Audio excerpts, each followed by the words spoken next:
Loki question ಕೇಳ್ತೀರಲ್ಲ ಕೇಳಿ. Experience thank you. S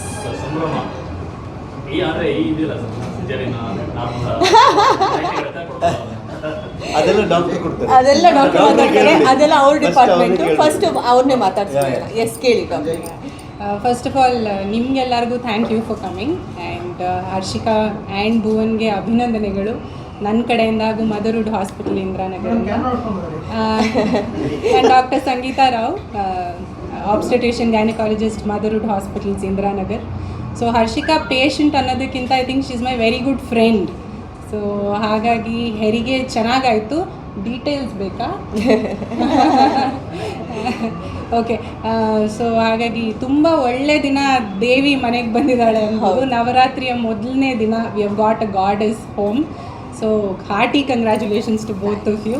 ಚೆನ್ನಾಗಾಯಿತು. ನೋವು ನ್ಯಾಚುರಲಿ ಹಾಗೆ ನೋವು ಶುರು ಆಯಿತು and then she came to the hospital and ಮಗು ಪೊಸಿಷನ್ ಸರಿ ಇಲ್ಲದೆ ಇರೋದ್ರಿಂದ we had to take her up for an emergency caesarean. So ಸುಸೂತ್ರವಾಗಾಯಿತು, ಏನೂ ತೊಂದರೆ ಇಲ್ಲ. ತಾಯಿ ಮತ್ತು ಮಗು ಇಬ್ಬರು ಆರೋಗ್ಯವಾಗಿ ಡಿಸ್ಚಾರ್ಜ್ ಆಗ್ತಾ ಇದ್ದಾರೆ. ಸೊ ಅಭಿನಂದನೆಗಳು ಹಾಗೆ. ಮೇಡಮ್, ಈ ಹಿಂದೆ ಯಾರಾದರೂ ಸೆಲೆಬ್ರಿಟಿಗಳನ್ನ ಹ್ಯಾಂಡಲ್ ಮಾಡಿದ್ದೀರಾ? ಓ, ತುಂಬಾ ಜನ. ನೀವು ಹೇಳಿದ್ದೆಲ್ಲ ಹರ್ಷಿಕಾ ಫಾಲೋ ಮಾಡಿದ್ರಾ? ಅದನ್ನೇ ಅಲ್ಲ. ಸೊ ಆ್ಯಸ್ ಎ ಪೇಷಂಟ್ ಹೇಳಬೇಕು ಅಂತ ಅಂದರೆ ಚಾಚು ತಪ್ಪದೆ those monthly checkups, even if she was coming from Coorg, so checkups ಆಗ್ಬೋದು, ಸ್ಕ್ಯಾನ್ ಆಗ್ಬೋದು, ಎಲ್ಲ she was very very strictly adherent to it. ಏನೂ ಇಲ್ಲ ಇದು ಫೋರ್ಸ್ ಮಾಡಬೇಕು, ಅದು ಮಾಡಿಸ್ತಿರ್ಲಿಲ್ಲ, ಇದು ಅದು ಏನೂ ಇಲ್ಲ. She was following everything what I say. That way very good patient and a very supportive husband. That's more important. Madam, ಇನ್ನೊಂದು ಏನಂದ್ರೆ ಯೂಶಲಿ ಪ್ರೆಗ್ನೆಂಟ್ ಆದ್ಮೇಲೆ 9 months ವರ್ಗು ಕೂಡ ತುಂಬಾ ಕೇರ್ ಮಾಡ್ತಾರೆ. ಹೊರಗಡೆ ಹೋಗ್ಬಾರ್ದು, ಈ ಜಾಗಕ್ಕೂ ಹೋಗ್ಬಾರ್ದು, ಮನೆಯಲ್ಲೇ ಇರಬೇಕು ಅಂತ. ವಾಕ್ ಮಾಡಿದ್ರು ಕೂಡ ಮನೆಯಲ್ಲೇ ಇರಬೇಕು ಅಂತ ಬಯಸ್ತಾರೆ. ಬಟ್ ಹರ್ಷಿಕಾ ಅವರು 1 week ಇರುವಾಗ ಪ್ರಮೋಷನ್ಸ್ ಹೌದು, ಖುಷಿ ಆದ್ರೂ ಏನಾದ್ರು ಅಂದ್ರೆ ಈ ತರ ಮಾಡೋದಕ್ಕೆ ಏನಾದ್ರು ಅಡ್ವೈಸ್ ಇದೆಯಾ, ಅಥವಾ ನೋ ಪ್ರಾಬ್ಲಮ್ ಯಾರು ಬೇಕಾದ್ರೂ ಓಡಾಡ್ಬೋದಾ ಹತ್ರ? ಸೊ ಅದನ್ನೇ ನಾನು ಬೇರೆ ಪೇಷಂಟ್ಸ್ಗೂ ಹೇಳ್ತಿರ್ತೀನಿ, ಪ್ರೆಗ್ನೆಂಟ್ ಆದ ತಕ್ಷಣ ಕೆಲಸ ಬಿಡುವಂಥದ್ದು ಅಥವಾ ಮನೇಲಿ ಕೂತ್ಕೊಳ್ಳೋವಂಥದ್ದು ಏನು ಆ ಥರ ರಿಸ್ಟ್ರಿಕ್ಷನ್ಸ್ ಏನಿಲ್ಲ. ಯಾಕೆಂದರೆ ಪ್ರೆಗ್ನೆನ್ಸಿ ಕಾಯಿಲೆ ಅಲ್ಲ, it is just a physiological thing. So ಹಾಗಾಗಿ ಬಟ್ ರಿಸ್ಟ್ರಿಕ್ಷನ್ಸ್ ಡೆಫಿನೆಟ್ಲಿ ಇರುತ್ತೆ. ಹಾಗಾಗಿ ಏನಾದರೂ ಬ್ಲೀಡಿಂಗ್ ಏನಾದರೂ ಆಗೋದು ಅರ್ಲಿ ಪ್ರೆಗ್ನೆನ್ಸಿಲಿ, ಏನಾದರೂ ಬೇರೆ ಮೆಡಿಕಲ್ ತೊಂದರೆಗಳು ಅಲಾಂಗ್ ವಿತ್ ಪ್ರೆಗ್ನೆನ್ಸಿ ಇದ್ದರೆ ನಾವೇ ಹೇಳ್ತೀವಿ ಟ್ರಾವೆಲಿಂಗ್ ಬೇಡ, ಕೆಲಸ ಮಾಡೋದು ಬೇಡ ಅಂತ. ಬಟ್ ಆದಷ್ಟು ಎಷ್ಟು ಆ್ಯಕ್ಟಿವ್ ಆಗಿರ್ತಾರೋ throughout the 9 months, it is actually good. So she was active throughout. I think ಒಂದು ವಾರದ ಮುಂಚೆನೂ when I called her, doctor ಅಲ್ಲಿ ಹೋಗ್ಬೋದಾ ಇಲ್ಲಿ ಹೋಗ್ಬೋದಾ ಅಂದರೆ ಪ್ಲೀಸ್ ಟೇಕ್ ರೆಸ್ಟ್, ದಯವಿಟ್ಟು ಬೆಂಗಳೂರಲ್ಲಿರಮ್ಮ. Doctor said that's the last thing I could tell ಹರ್.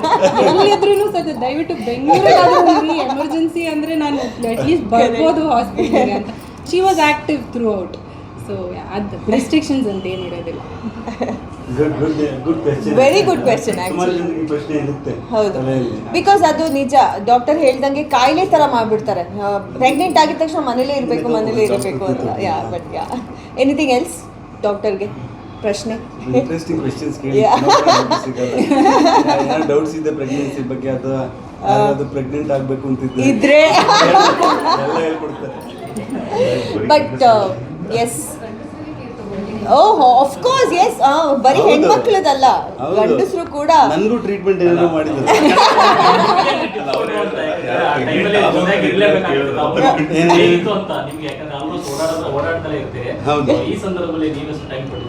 ಅಲ್ಲ, ಡಾಕ್ಟರ್ ಮುಗಿಸ್ಬಿಡೋಣ. ಹಾಂ, ನಾನು ಎಷ್ಟು ಟೈಮ್ ಕೊಟ್ಟಿದ್ದೆ ಅಂತ. ಹಾಂ, ಓಕೆ. ಮೊದಲನೇದಾಗಿ ಎಲ್ಲರೂ ನಮಸ್ಕಾರ, ಸ್ವಾಗತ. ನನಗಂತೂ ಇವತ್ತೊಂದು ತುಂಬ ಖುಷಿಯಾಗಿರೋ ದಿವಸ. ಸೊ ಅದು ಗರ್ಲ್ ಪಾಪು ಅಂತಂದಾಗ ಅಪ್ಪಂದ್ರಿಗೆ ಇನ್ನೂ ಖುಷಿ ಇದೆ. ಸೊ ತುಂಬ ಖುಷಿ ಇದೆ.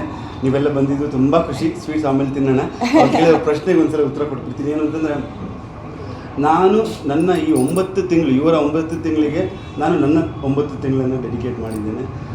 ನಾನು ಅವ್ರ ಜೊತೆ ಇದ್ದೆ. ಯಾಕೆಂತಂದರೆ ಯಾವತ್ತೂ ಈ ಪ್ರೆಗ್ನೆನ್ಸಿ ಅನ್ನುವಂಥದ್ದು ನಾವು ಹೆಣ್ಣು ಮಕ್ಕಳದು ಅಂತ ಅಂದ್ಕೊಳ್ತೀವಿ. ಅದು ಹೆಣ್ಮಕ್ಳದ್ದು ಬರೀ ಹೆಣ್ಮಕ್ಳದಲ್ಲ, ಅವ್ರು ಕ್ಯಾರಿ ಮಾಡ್ತಾರೆ. ಆದರೆ ಅವರ ಜೊತೆ ಆ ರೆಸ್ಪಾನ್ಸಿಬಿಲಿಟಿಯನ್ನು ನಾವು ತೊಗೋಬೇಕು ಅನ್ನೋಂಥದ್ದು, ಅವ್ರ ಜೊತೆ ಇರುವಂಥದ್ದು ಎಲ್ಲ ಏನೇನು ಕೆಲಸ ನನ್ನ ಕೈಯಿಂದ ಮಾಡೋಕ್ಕಾಗುತ್ತೋ ಮಾಡಿದ್ದೀನಿ. ಆ ಖುಷಿ ನನಗಿದೆ.